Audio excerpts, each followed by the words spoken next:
$17,000. That's how much Vincent Coll stole from his boss, Dutch Schultz, when he robbed a dairy in the Bronx without permission in 1929. Dutch confronted him the next morning. Most men would have apologized, begged for forgiveness, maybe offered to return the money. Vincent Coll demanded to be made an equal partner instead. Dutch Schultz said no, and that single word started a war that would leave 20 bodies scattered across New York City streets, revolutionize the drive-by shooting, and create the most wanted criminal in America, a man so violent, so unpredictable that the mayor of New York would give him a nickname that would echo through history, Mad Dog Coll. Winter of 1930 to 1931. New York City. The streets were covered in snow, but the criminal underworld was about to catch fire. If you walked through the Bronx that winter, you could feel something building in the air, something dangerous. Dutch Schultz, born Arthur Flegenheimer, controlled the beer trade in the Bronx. He was making millions during Prohibition. His trucks carried illegal beer from hidden breweries to speakeasies across the city. Every truck represented thousands of dollars. Every delivery meant power. And Dutch Schultz had built an empire on those trucks. He wasn't just another gangster. He was the beer baron of the Bronx, a man who clawed his way up from the streets through intelligence, ruthlessness, and an iron grip on his territory. By 1930, Dutch had fought off rivals like Legs Diamond, negotiated with the Italian mob, and built a criminal network that generated $20 million a year. But there was a problem brewing inside his own organization, a problem named Vincent Coll. Vincent Coll was 22 years old in 1930. Born in Gweedore, County Donegal, Ireland, his family had immigrated to New York when he was barely a year old. By age 12, he was in reform school. By age 16, he'd been arrested for carrying a gun. By age 23, he'd been arrested a dozen times. Coll had joined Dutch Schultz's gang in the late 1920s as an armed guard for the beer trucks. He was good at it, better than good. Coll was fearless, ruthless. He didn't hesitate. When Dutch needed someone hurt, Coll hurt them. When Dutch needed someone killed, Coll killed them. He became one of Dutch's top enforcers, working alongside his older brother Peter Coll. The two brothers were a team. Peter was the calmer one, the strategist. Vincent was the wild one, the one who enjoyed the violence a little too much. Dutch Schultz paid them well, $150 a week each. Good money in 1930. But Vincent Coll didn't want good money. He wanted great money. He wanted to be more than just muscle. He wanted to be a boss. The problem was Dutch Schultz's business model. Unlike most mob bosses who gave their men a percentage of the take, Dutch paid flat salaries. It didn't matter how much money a job made. You got your salary and nothing more. To Dutch, this made sense. It was cleaner, easier to manage, kept people from getting greedy. But to Vincent Coll, it was insulting. He was risking his life every day, taking bullets, pulling triggers, and watching Dutch Schultz get richer while he stayed at the same salary. In 1929, Vincent Coll made a decision. He and some associates robbed the Sheffield Farms dairy plant in the Bronx. They got away with $17,000. $17,000 that belonged to Dutch Schultz's operation because the dairy was paying protection money. When Dutch found out, he called a meeting. Vincent Coll walked into that meeting knowing Dutch was angry. He didn't care.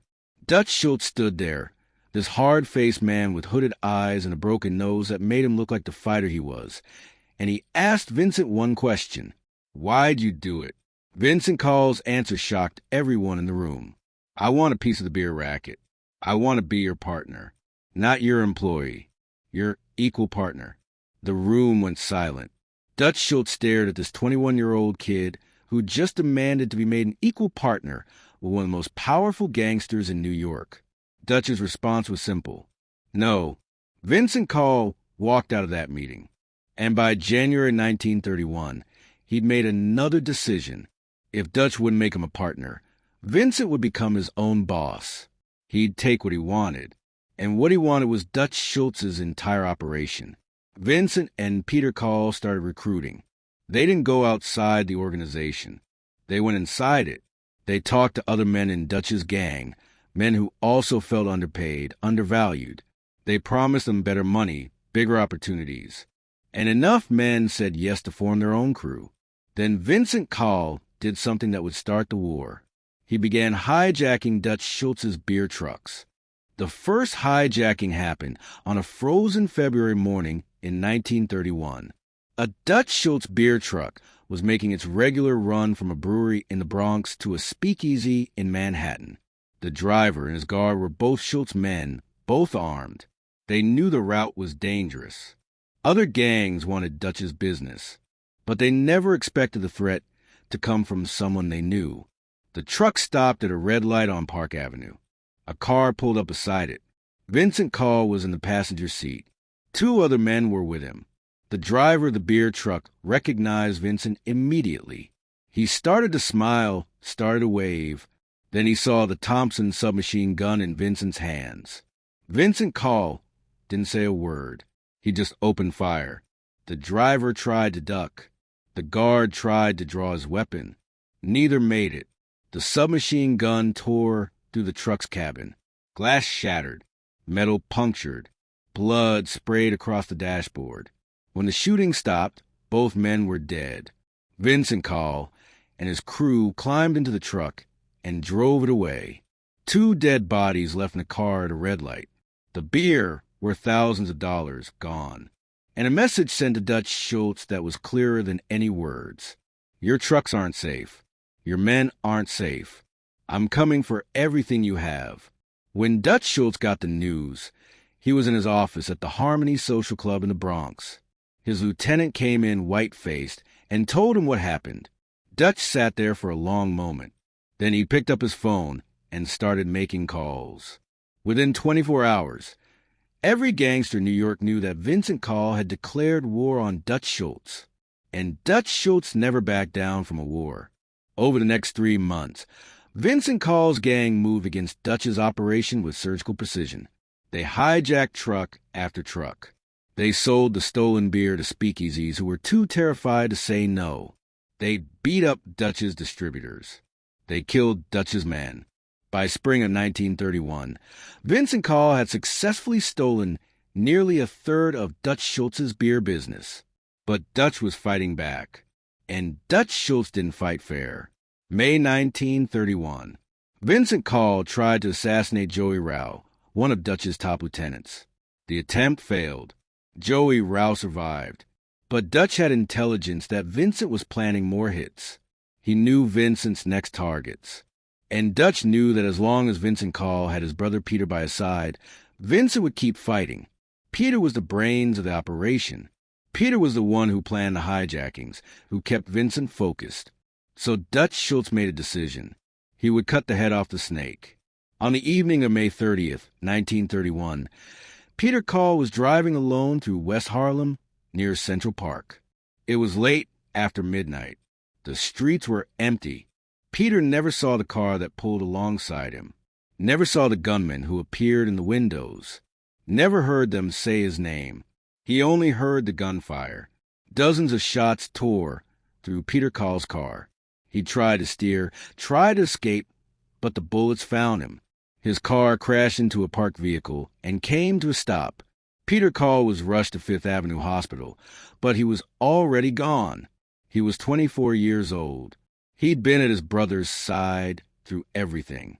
And now he was dead on a Harlem street, killed by Dutch Schultz's men. When Vincent Coll heard his brother was dead, something inside him broke. Peter wasn't just his brother. He was his best friend, his partner, his anchor. Without Peter, Vincent Coll became something even more dangerous than before. He became a man with nothing to lose. Over the next 2 weeks, Vincent Coll went on a rampage. He personally hunted down and killed 4 Dutch Schultz's men. Not hired hits, not orders given to his crew. Vincent Coll pulled the trigger himself, for times in 14 days. He walked up to them in bars, on street corners, in their homes, and he shot them dead. Each killing was a message to Dutch Schultz. You killed my brother. Now I'm going to kill everyone you love. The newspapers started covering the gang war. Bodies were appearing every few days. Shootouts were happening in broad daylight. The police were under pressure to stop it, but they couldn't. This wasn't a war they understood how to fight. This was personal. This was blood. Dutch Schultz was genuinely afraid. And Dutch Schultz was not a man who scared easily. He'd faced down Legs Diamond, the Italian mob, the police. But Vincent Mad Dog Coll terrified him, because Coll was unpredictable, because Coll didn't care about consequences, because Coll would walk into a crowded restaurant and start shooting if he saw Dutch's face. Dutch moved out of his home. He rented a luxurious apartment on Fifth Avenue under a fake name, Russell Jones. He traveled in an armored car. He surrounded himself with bodyguards 24 hours a day. One night in June, Dutch and one of his men, Donato Iamascia, were being dropped off at Dutch's safe house apartment. They got out of the armored car and started walking toward the building. Then Dutch saw two men across the street in the park. They were watching him. Dutch's instinct kicked in. He assumed they were Vincent Coll's men coming to kill him. He and Iamascia drew their pistols and charged. The two men started shouting, "We are the law. We are the law." They were New York City police detectives Julia Salk and Stephen DeRosa. They'd been staking out the apartment based on a tip that Russell Jones was actually Dutch Schultz. Dutch realized his mistake and threw his gun in the street, trying to surrender. Donato Iamascia kept advancing. Detective DeRosa fired one shot into his midsection. Iamascia died later in the hospital. Dutch Schultz was arrested but released after questioning. Later, when asked about the incident, Dutch told the detectives, "Jesus, I'm glad you're cops. For a minute, I thought you was the opposition, out to give me the works." That's how paranoid Vincent Coll had made him. Dutch Schultz, one of the most powerful gangsters in New York, was seeing assassins everywhere. By summer of 1931, the gang war had killed nearly 20 people.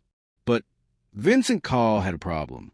He'd successfully hijacked Dutch's trucks, but he didn't have the infrastructure to sustain a bootlegging operation. He didn't have breweries. He didn't have the political connections.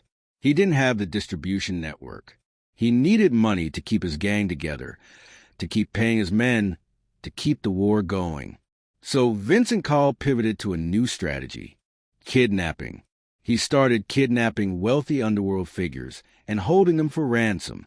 His most famous target was George Big Frenchy DeMonge, a nightclub owner and partner of gangster Owney Madden.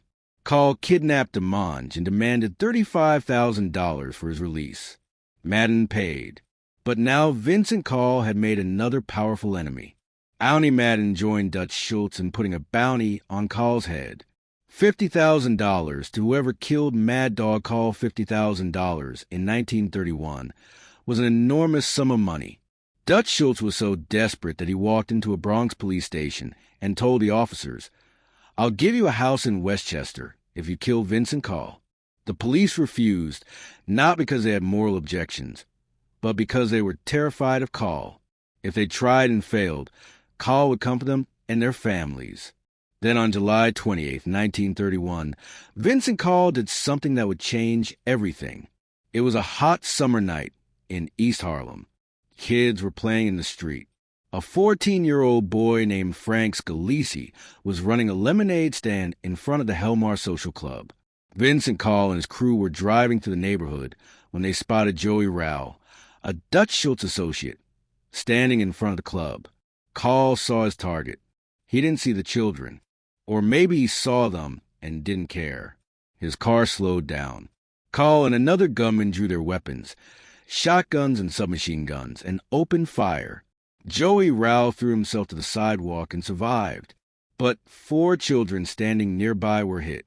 7-year-old Salvador Vengalli watched his 5-year-old brother Michael get shot. 5-year-old Samuel Davina was wounded. 14-year-old Frank Scalisi, the boy selling lemonade, was hit. Michael Vengalli was rushed to Beth David Hospital. He died a few hours later. A 5-year-old child, killed in a gang war he had nothing to do with. The city exploded in outrage. Newspapers ran front-page stories with Michael Vengalli's picture. The mayor of New York, Jimmy Walker, held a press conference.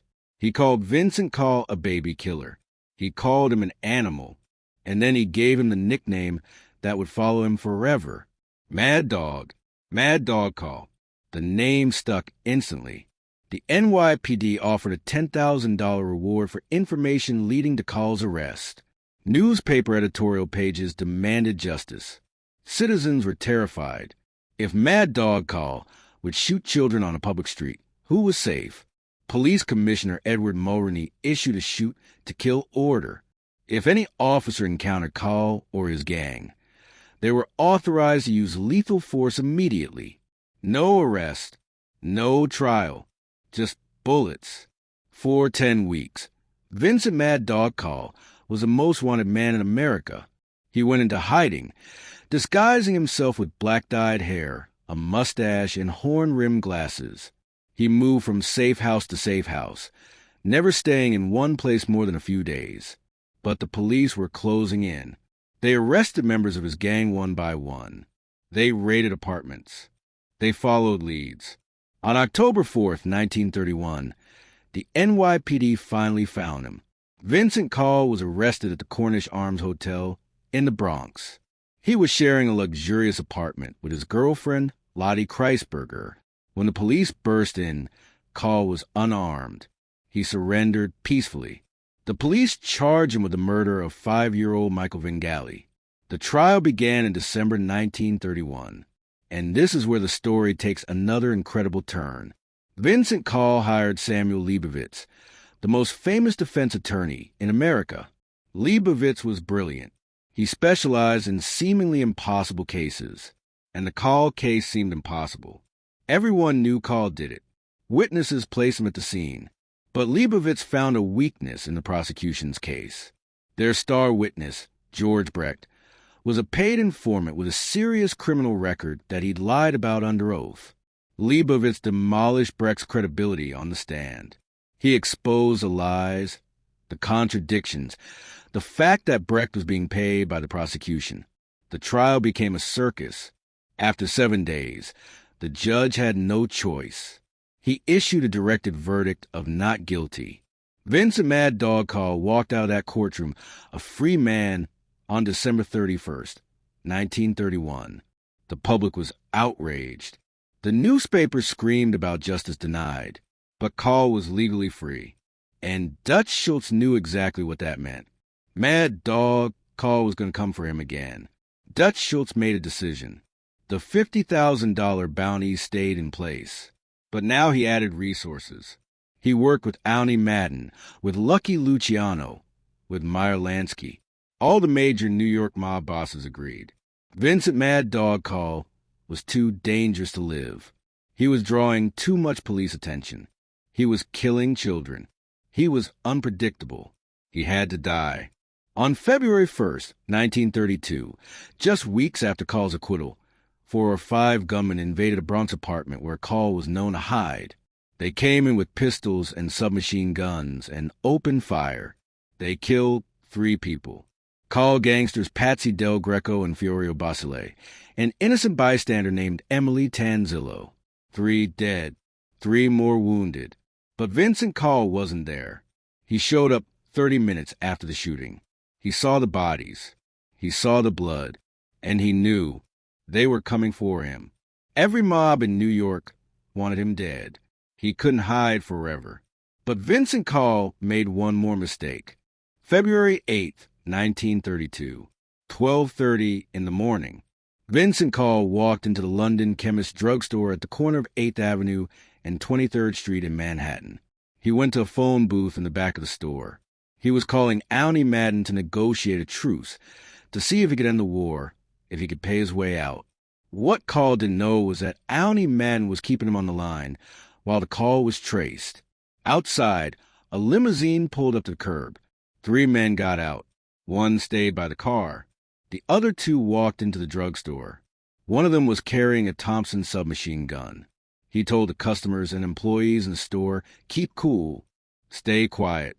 Then he walked straight to the phone booth where Vincent Coll was standing, talking not seeing death coming. The gunman raised a Thompson submachine gun and opened fire at point-blank range. The phone booth exploded in a storm of bullets. Glass shattered. Blood sprayed. Vincent Mad Dog Coll didn't have time to scream. The Thompson submachine gun, firing at close range, literally cut him apart. 15 bullets were removed from his body at the morgue. More had passed through him. Vincent Coll died instantly. He was 23 years old. The next morning, newspapers across America ran the story. Mad Dog Coll, the most wanted criminal in the nation, the baby killer, the man who terrorized New York, was dead. The police didn't mourn. The public didn't mourn. Even other criminals were relieved. Vincent Coll had been too violent, too reckless, too much of a threat to everyone. Dutch Schultz sent a floral wreath to the funeral. The banner attached to it read, "From the boys," it was Dutch's final message. "I won. You lost. You're dead. And I'm still here." Vincent Mad Dog Coll was buried next to his brother Peter at St. Raymond's Cemetery in the Bronx. The two brothers who'd fought together, hijacked together, died together in the end. But here's what most people don't know about this story. Vincent Coll changed organized crime forever. Before Coll, drive-by shootings were rare. Coll and his gang revolutionized the tactic. They perfected the art of pulling up beside a target, opening fire from a moving vehicle, and speeding away. That tactic would be copied by gangs for the next 100 years. Coll also proved something else. He proved that even the most powerful gangsters could be challenged. Dutch Schultz was terrified of him. The Italian mob had to band together to kill him. One 23-year-old Irish kid from the Bronx made the entire New York underworld change the way it operated. But Vincent Coll's biggest impact was on Dutch Schultz himself. The war with Coll cost Dutch millions of dollars in lost shipments, dead men, and damaged reputation. It made Dutch paranoid, scared, and it showed other mobsters that Dutch could be pushed, could be hurt. Just 3 years later, in October 1935, Dutch Schultz will be murdered by hitmen from Murder Incorporated, shot in a restaurant bathroom in Newark, New Jersey. He'd die the next day, rambling strange last words that nobody could understand. Some historians believe that the Coll War weakened Dutch enough that when he made his final mistake, threatening to kill prosecutor Thomas Dewey against the mob's wishes, the other bosses knew they could take him out. Dutch had already shown he could bleed. Look, the story of Mad Dog Coll and Dutch Schultz is more than just a gang war. It's a story about ambition without limits, about violence without conscience, about what happens when young men with guns think they're invincible. Vincent Coll hijacked those beer trucks because he wanted more. He wanted power. He wanted respect. He wanted to be a boss instead of an employee. And for a brief, bloody moment, he got it. He made Dutch Schultz, one of the most feared gangsters in America, afraid. He stole millions of dollars in beer. He built his own gang. He became the most wanted criminal in the nation. But in the end, Vincent Coll died in a phone booth at 23 years old, cut down by a submachine gun while trying to negotiate peace. His brother was dead. His gang was scattered. His enemies sent flowers to his funeral as a final insult. $17,000 from a dairy robbery started it all. $50,000 on his head ended it. And in between, 20 people died in the bloodiest gang war Prohibition era New York had ever seen. If this story about Mad Dog Coll's war with Dutch Schultz got you hooked, hit that like button right now. Subscribe to the channel because we're dropping these true crime history stories every single week. And trust me, the next one is going to blow your mind. Drop a comment and let me know. Do you think Vincent Coll could have won if his brother Peter had survived? Would the war have ended differently? And turn on those notifications because next week we're telling you the story of how Dutch Schultz tried to kill prosecutor Thomas Dewey and why the mob had him murdered for it. Remember, in the streets of Prohibition-era New York, ambition was rewarded and betrayal was punished. Vincent Mad Dog Coll learned both lessons, one hijacked beer truck at a time.